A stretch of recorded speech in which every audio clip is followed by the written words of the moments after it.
My name's Kelly, and I'm the Volunteer and Community Engagement Manager and part of the team here at Shared Hope International. On behalf of the entire team, we wanted to say welcome and thank you for joining us for this episode of our Internet Safety Series.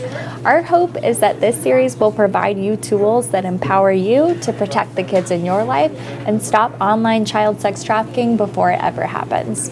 In this episode and in the next several episodes, we're going to step into the world of internet devices and services.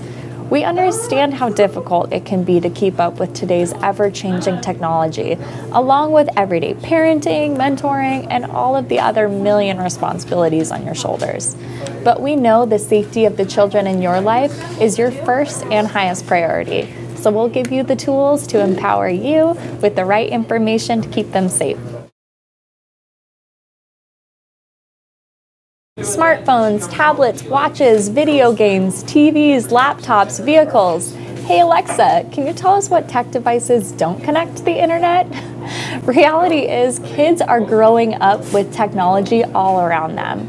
For that reason, knowing what devices your kids have access to and how to monitor those devices can be a challenge. Online predators are also very aware of this and use the technological world to their advantage to communicate with children and youth anonymously. According to the National Center for Missing and Exploited Children, there are 750,000 predators online worldwide at any given moment. In other words, where children play, predators prey. Internet devices should have and do have parental controls, which simply said are software tools that allow parents and caregivers to set the controls on a child's internet use. Think about it like this. A teen has to practice, prepare, and take a test to get their driver's license. But this happens before they are handed the keys. Sometimes, as a parent, you want to control their access to the vehicle, practice with them, quiz them, and remain in control until you're confident that they're ready to take the next step, driving on their own. Even then, you'll want to know where they're going, with whom, and when they'll be back. You support their growing independence and autonomy, but also set boundaries for their safety. Internet access is no different and can be just as dangerous as an untrained, unmonitored person behind the wheel.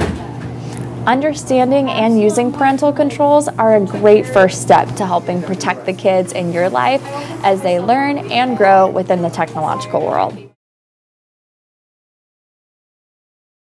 There are many types of controls out there that allow you to create boundaries around your children's content, time, and social life on the internet. These controls include restricting what information is shared on websites and social media, and filtering and blocking content you don't want the kids in your life to see, such as pornography.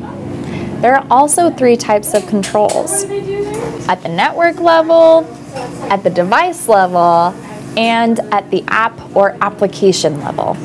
Hey Alexa, can you play the explicit version of Yeah, I Said It by Rihanna? Kelly, I'm sorry, I can't do that right now. Thanks, Alexa. Now, I recognize that some of you might be put off using parental controls and settings because they could be difficult to set up, to figure out, or to use, but I'm happy to tell you that it's actually really easy.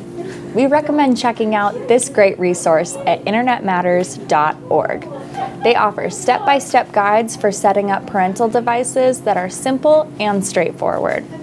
So if it's a smartphone you're concerned about, we've got you covered. Want to put some limits on Google? Piece of cake.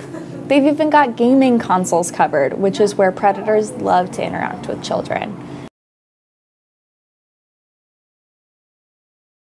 Parental controls can be very effective at reducing the risk of online world, but don't stop there because controls are not 100% foolproof. Because you can't always be with your child, it's really important to teach children and teens skills like critical thinking and boundaries so they know what to do if they encounter a risky or dangerous situation online. Always encourage them to talk to you or a trusted adult about anything they find upsetting online.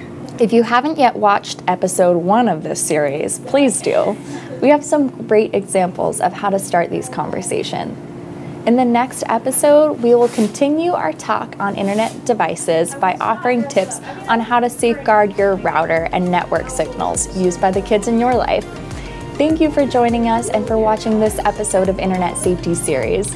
I'm Kelly, and from all of us here at Shared Hope International, we hope that you got some great takeaways today and feel more equipped to protect and support the kids in your life.